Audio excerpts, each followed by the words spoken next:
Suite de l'exposé sur la kétorette et ses ingrédients. Voici à présent l'ingrédient numéro 4, la lévona. C'est une gomme résine huileuse aromatique. Il s'agit de l'encens pur, comme dans Levona Zaka, dans la paracha Kitissa au chapitre 30-34. L'encens, appelé également au Liban, s'obtient en incisant l'écorce de l'arbre Boswellia, de la famille des Burséracées. Il serait originaire du Dhofar, dans l'actuel sultanat d'Oman. En parfumerie, l'encens est utilisé sous forme d'essence ou d'absolu.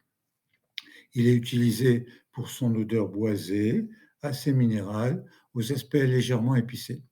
De par l'histoire de cette matière et les symboles religieux qui lui sont associés, son usage dans les parfums évoque une religiosité certaine et lui confère un aspect sacré. Donc, la Levona, voici une photo des boules de gomme de résine Levona. La route de l'encens liait autrefois l'Inde au Yémen et à l'Égypte. Elle fut probablement créée il y a très longtemps, aux environs de 1800 avant notre ère, quand les hindous commençaient à envoyer de l'encens au port d'Arabie et d'Égypte. L'encens qui arrivait au port d'Arabie était ensuite envoyé par caravane dans le désert jusqu'à Pétra, chez les Nabatéens, et de là au port méditerranéen et jusqu'à Damas. Cinquième composant de la kétorette, mort, la myrrhe. La myrrhe est une gomme résine aromatique produite par l'arbre à myrrhe. Le voici. Il s'agit de la sève qui coule, soit librement, soit par des incisions faites à l'écorce de cet arbrisseau. Les coulures ressemblent à des larmes. Une fois à l'air libre, celle-ci se dessèche et donne une résine bien connue sous le nom de myrrhe. Cette résine est d'un goût amer, mais elle répand une odeur agréable. La myrrhe était produite dans les régions du Yémen, puis transportée par les caravanes de chameaux des Nabatéens jusqu'à Pétra, où ensuite elle a été redistribuée dans tout le bassin méditerranéen. La forte demande, la difficulté d'augmenter la production, ainsi que les contraintes liées au transport, ont fait de la myrrhe un produit particulièrement coûteux, qui se négociait au même prix que l'or, à poids égal. Voici une photo de 100 grammes de résine de myrrhe.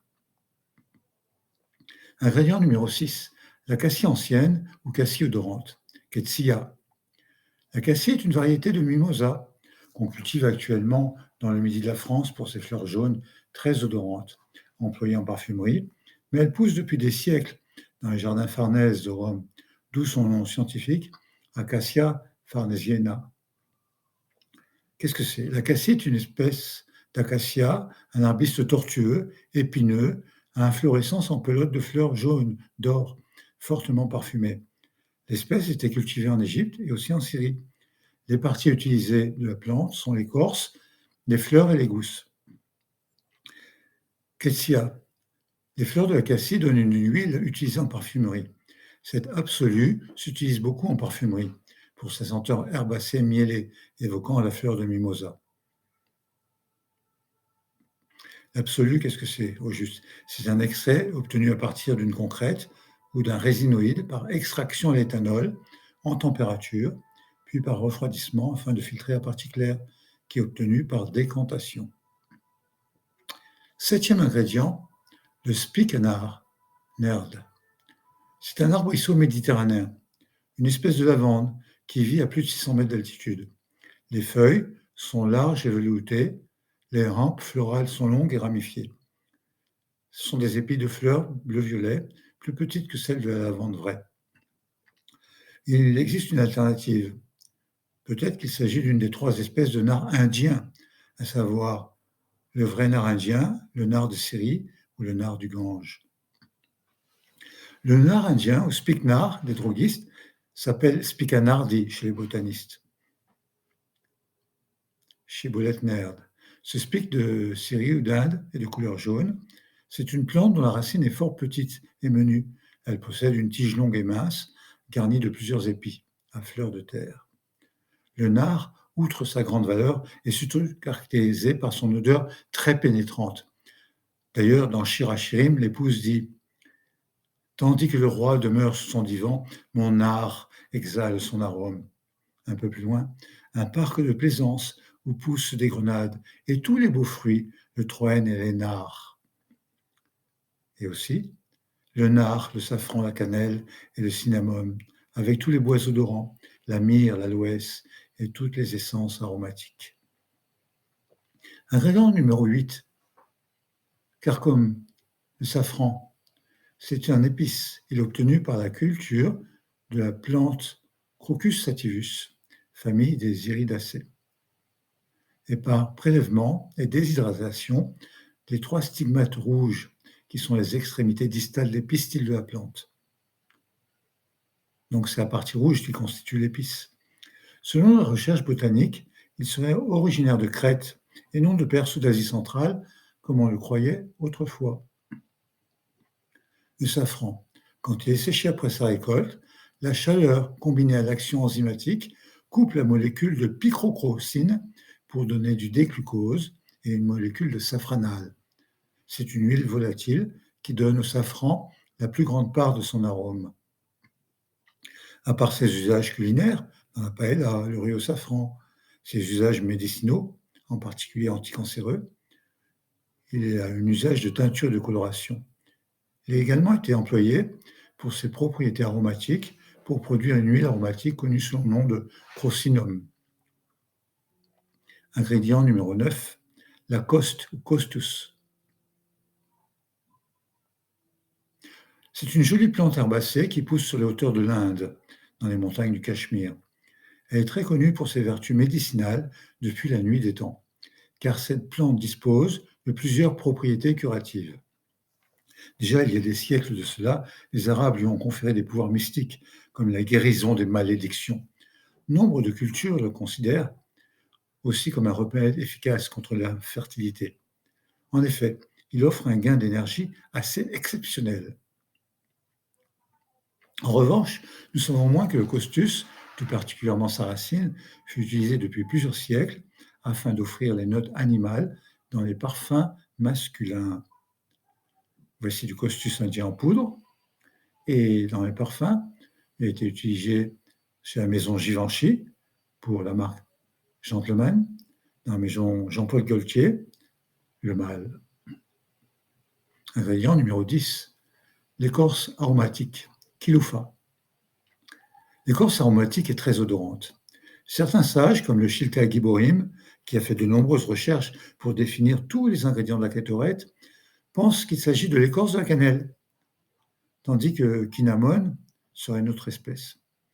L'écorce du cannelier donne une huile essentielle remarquable. Cette écorce provient d'une espèce de laurier cultivé essentiellement à Ceylan et également en Inde. Ingrédient numéro 11, le dernier des ingrédients dans la kétorette. Il s'agit du cinnamon, ou cannelle, canet. Voici l'arbre du cannelier. Il s'agit du nom ancien du cannelier de Ceylan, l'arbre qui donne la cannelle de Ceylan. Cet arbre, la famille des lauracées, est originaire du Sri Lanka. C'est un bel arbre, appelé également cinnamome, qui est toujours d'un vert éclatant. Il est odorant par excellence. De lui s'exhale un parfum agréable qui se répand au loin. Son écorce intérieure de cet arbre produit la cannelle, que vous connaissez bien. Kinnamon est traduit par cannelle, selon Rambam, c'est le bois indien Oud Hindi. La Gemara Shabbat 63a dit à son sujet que depuis la destruction du temple, le bois de Kinnamon a disparu. Et pourtant, il existe une hypothèse alternative. Kinnamon serait le gingembre. C'est une plante originaire de l'Inde, du genre Zanjiber, de la famille des Zangiberaceae, dont on utilise le rhizome, c'est-à-dire la tige souterraine. On l'utilise en cuisine, en médecine traditionnelle. Ce rhizome est une épice très employée dans un grand nombre de cuisines asiatiques, en particulier dans la cuisine indienne. À partir du rhizome du gingembre sont extraits une oléorésine, 6%, une huile essentielle, 1,3%. L'oléorésine contient les composés chimiques à l'origine de la saveur piquante, tels que le gingérol. La composition de l'huile essentielle varie beaucoup suivant l'origine géographique. Mais on retrouve des composés odorants comme le zangibérène, le curcumène, le camphrène, le bisabolène, le citral, le linalol. Ces extraits sont destinés à l'aromatisation des aliments, tandis que seule l'huile essentielle est utilisée dans la parfumerie. Vous reconnaissez sur cette photo, sur un étal de marché, des paniers avec des gingembres. D'ailleurs, j'en ai dans ma cuisine également. Donc, il y a marloquette sur le 11e ingrédient. En plus de ces 11 ingrédients, il y a des additifs. Pour obtenir la kétorette, il faut agiter également 9 cabines, soit environ 19,8, de savon de Karchina ou de Vèche, 3 CA, c'est-à-dire et 3 cabines de vin de Chypre, ce qui totalise 46 litres et demi. Et si on n'a pas de vin de Chypre, ça peut être de l'alcool de Capre, selon d'autres exégètes.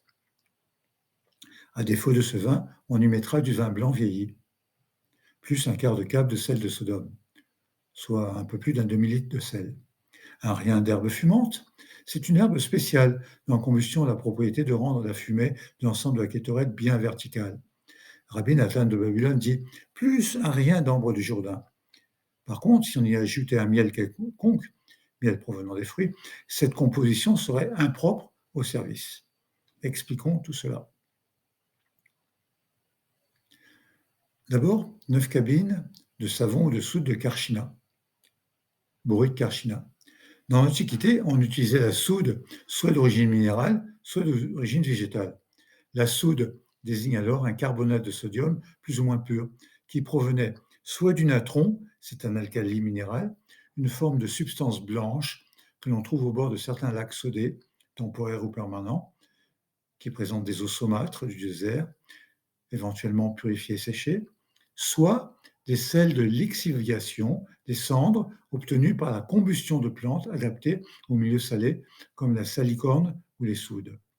Tout ceci, dans quel but? Eh bien, c'est pour nettoyer l'ongle aromatique. Comme le tsiporène était noir, il y avait des impuretés dessus, il fallait le frotter avec le savon, dans une solution alcalinite, pour enlever ces impuretés, le blanchir et lui redonner son odeur puissante avant de le piler, l'écraser pour obtenir la poudre. Le savon servait à frotter, à nettoyer l'ongle aromatique de ses impuretés. Oui, mais le Rav Portaleone dit « Je ne connais pas d'aromate que l'on frotte avec ce produit et qui perd ensuite son parfum ». C'est l'une des raisons qui le pousse à dire que l'ongle aromatique, en fait, c'est le coquillage, dont je vous ai parlé précédemment.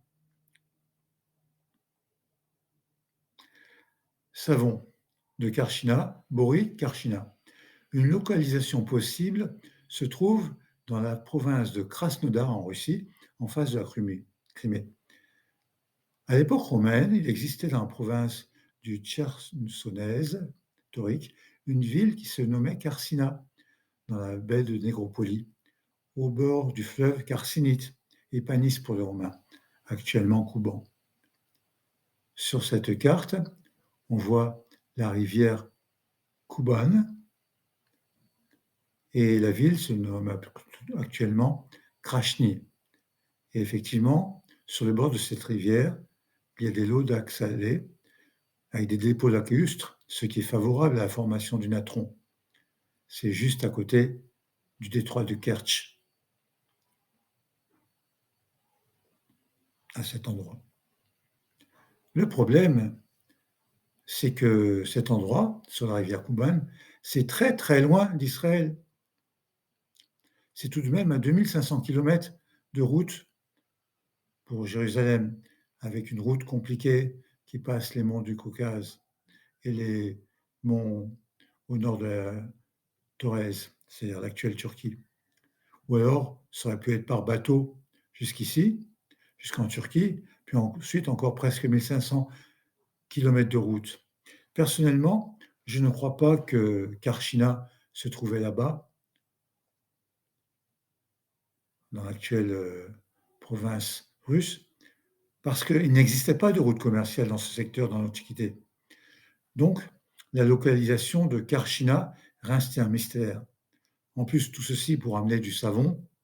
Franchement, je ne crois pas qu'il y ait eu une route commerciale pour amener le savon d'aussi loin. Il y a une alternative. Brut Karchina, cela désigne la vèche. Qu'est-ce que c'est que la vèche? On s'en procure facilement car c'est une plante adaptée aux climats tempérés et subtropicaux. La vèche est une plante annuelle appartenant aux légumineuses. Sa croissance est rapide mais exigeante en eau.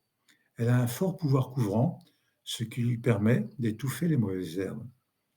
Elle a une particularité. Elle est utilisée comme engrais vert qui enrichit le sol en azote du fait de sa capacité à fixer l'azote de l'air.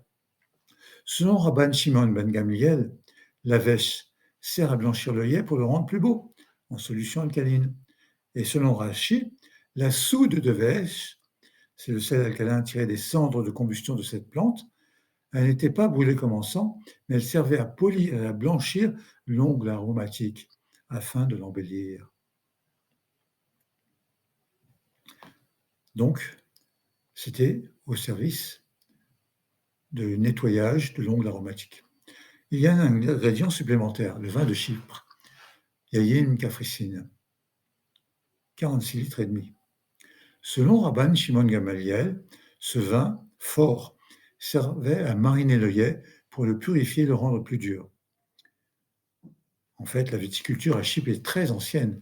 Le vin de Chypre est sans doute un des plus anciens du monde méditerranéen.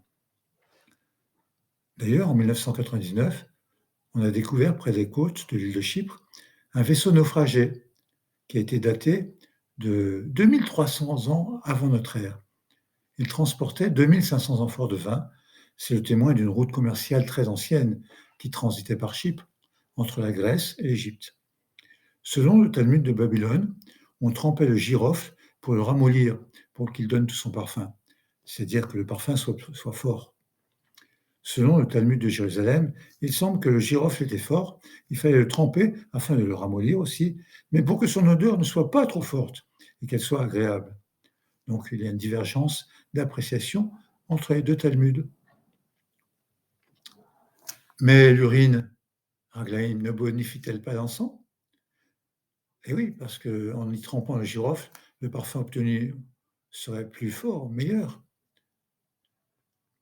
Je rappelle que l'urine, le composant principal, c'est l'eau, 95%, avec l'urée, 2%. L'urée est la principale substance contenant de l'azote dans l'urine. Il y a aussi 1% de créatinine, 0%, 6% de potassium, des chlorures, des sulfates, du sodium, des phosphates. En fait, il y a 3000 composants en tout dans l'urine. Ce qui nous intéresse, en l'occurrence, c'est l'azote et le phosphate. Ils sont contenus dans l'urée, ils ont des caractéristiques qui font que l'urine était utilisée comme engrais naturel. On l'utilisait comme détergent, comme l'ammoniac de nos jours. Depuis l'Antiquité jusqu'au XIXe siècle, on lavait le linge en utilisant de la vieille urine animale ou humaine, comme lessive, en raison de sa forte teneur en ammoniac. Et dans Pitoum à Kétoret, on dit « Si on utilisait de l'urine pour tremper le girofle, le parfum obtenu serait meilleur. » Certes, mais on ne l'y incorporait pas par respect pour le sanctuaire. Et oui, on ne va pas introduire du pipi, de l'urine dans le temple. Un autre ingrédient supplémentaire, un quart de cave de mélar sédomite, environ 344 grammes de sel de Sodome. Selon Rambam, cela entre dans l'obligation de mettre du sel sur tous les sacrifices et toutes les offrandes, tel que rapporté dans la Guémara du traité Ménachot, page 21a. Un autre ingrédient pour la kétoret, un peu d'herbe nommée Maale Hashan. Pourquoi? C'est une herbe fumigène afin que la fumée issue de l'encens monte tout droite, comme le cèdre, et ne se disperse pas. Cette plante, Maale Hashan, permettait à l'encens de ne pas brûler immédiatement dès qu'elle touchait les braises, mais elle retardait la consommation de la poudre pour que l'on obtienne une nuée de fumée qui monte bien droite. La Guémara, dans Maseret Yoma, page 38a, rapporte que la famille des Aftinas était la seule à connaître le secret de cette plante. Ils refusèrent d'enseigner ce secret de crainte qu'après la destruction du temple, ce savoir soit mis au service des idoles. Au sujet de cette famille, il est dit « Le souvenir des justes est une bénédiction ». Ingrédient supplémentaire facultatif, kippat hayarden. Rabbi Nathan de Babel dit aussi de la kippa du Jourdain un tout petit peu. Rachi dit que c'est une plante qui pousse sur les rives du Jourdain. Rabbi Nathan de Rome rajoute « Certains disent que ce sont des déjections des poissons qui vivent dans le Jourdain, que l'on a appelé l'ambre de rivière ». Rabbeinu Gershon et le Rambam rapportent aussi cet avis. Le Rav Portaléon propose que kippat hayarden soit en fait de l'écume séchée qui servait à ce que les composants de la kétorette ne se collent pas au mortier pendant la préparation.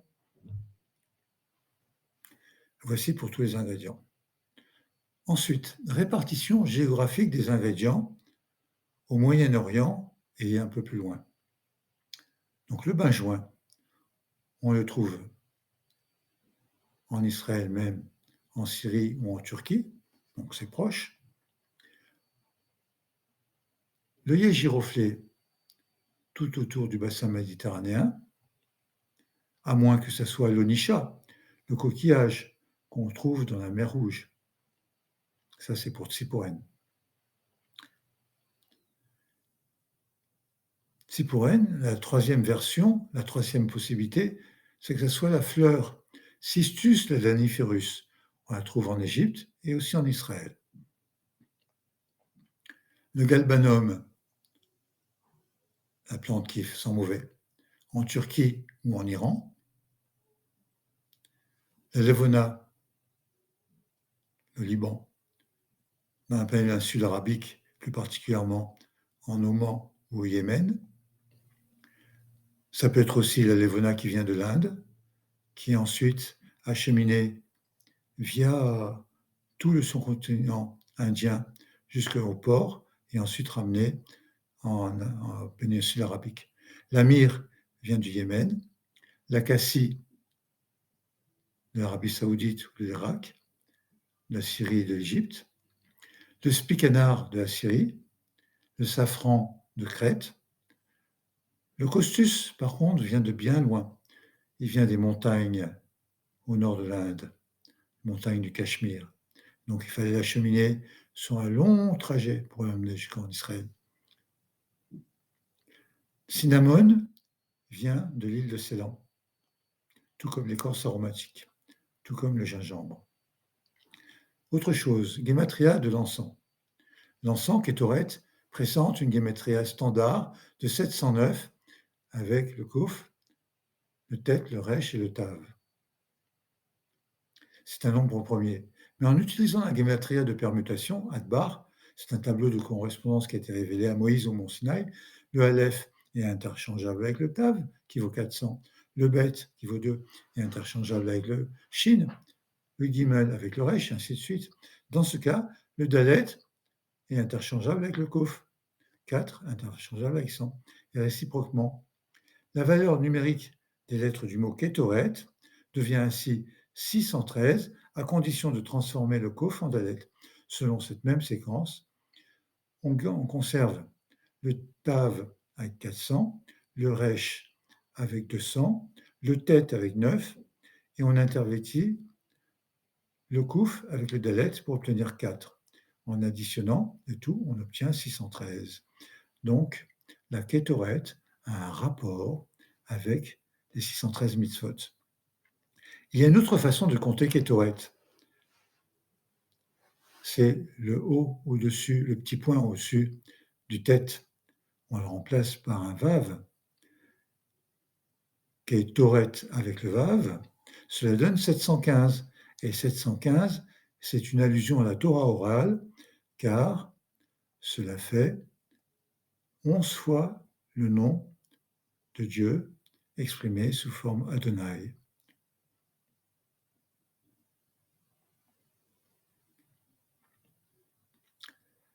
La gématria simple, c'est donc 709. Je vais vous montrer quelque chose. Comment calculer avec un nombre premier? Eh bien, avec la somme de deux carrés. Vous avez 15 au carré, 225, plus 22 au carré, qui fait 484. On retrouve 709. Vous me direz, quel rapport entre 15, 22 et 709? 709, d'accord, c'est la gematria de l'encens. Il se trouve que 15, c'est Hod, Hod, la gloire, la splendeur, tandis que 22, Yahad, ensemble. Eh bien, les 11 ingrédients ensemble participent dans un kétoret à la gloire de Hachem. Kétoret comprend 11 ingrédients. Le bain de juin, Sari, sur la gematria, c'est 300. Le yé ou ongle aromatique, Shechelet, 738. Le galbanum, Helvana, 95. La levona, l'encens pur, levona, 93. La myrrhe, mort, 246. La cassie, ketsia, 275. Le spicanar, nerd, 254. Le safran, carcum, 281. La coste ou coustus, 409. L'écorce aromatique, kilofa, 221. Et le cinnamon ou gingembre, cinnamon, 246. Eh bien, regardez, la somme, cela fait 3157, c'est-à-dire 11 fois 287. 11, les 11 ingrédients, 287, Zachani, je me souviens des 11 ingrédients. La Mishnah ajoute, Rabbi Nathan disait, en broyant l'encens, il devait dire très fin, car le son de la voix bonifie les parfums. Radek, Eteb, Eteb, Radek. Radek, Eteb, Eteb, Radek. Curieux. Rachid dit que le son du maillet sur le pliant de cuivre était clair et cela permettait une préparation parfaite de l'encens. Ainsi, celui qui pilait disait bien réduit, réduire bien, bien réduit, réduire bien. Mais est-ce que le son du maillet sur le pilon qui est bon pour l'encens ou bien les paroles du préparateur? Il semble que le préposé à l'encens donnait la mesure pour que le préparateur abatte le maillet au même rythme sur le pilon. Cette harmonie ressemblait à un chant que tous ceux qui s'activaient à cette préparation entonnaient en chœur. L'enseignement de Rabbi Yochanan, de même que la parole est mauvaise pour le vin, ainsi la parole est bonne pour les parfums. La parole associée au chant permet d'obtenir un encens parfait, alors que pour le vin, c'est le contraire. Le vin symbolise les biens matériels et les plaisirs de ce monde, alors que les parfums font allusion à la spiritualité. La Mishnah ajoute aussi, tous les encens ne sont-ils pas réduits en une poudre fine, ainsi qu'il est écrit, tu empileras en poudre fine, dans la paracha Kitissa, chapitre 30, verset 36. Explication, c'est pour qu'elle soit d'une finesse extrême, cette poudre, lorsqu'on la remet au mortier la veille de Yom Kippour. La Mishnah ajoute aussi, si on a préparé la moitié de la quantité requise, soit 184 portions, ce qui fait que 82,8 kg, ou bien selon notre opinion, la moitié de la quantité requise pour chaque ingrédient, alors la préparation de l'encens reste valable. C'est-à-dire la moitié de chaque composant pour obtenir en tout 184 manets. Ceci est une loi transmise à Moshe au Sinaï. Par contre, pour le tiers ou pour le quart, nous ignorons si c'est valable ou non. Le tiers de chaque composant, cela fait en tout 123 manets, ou le quart, cela ne fait que 92 manets. Nous n'avons pas entendu, c'est-à-dire que nous n'avons pas de transmission à ce sujet. Dans ce cas, la kétorette ne serait pas valable à cause du doute.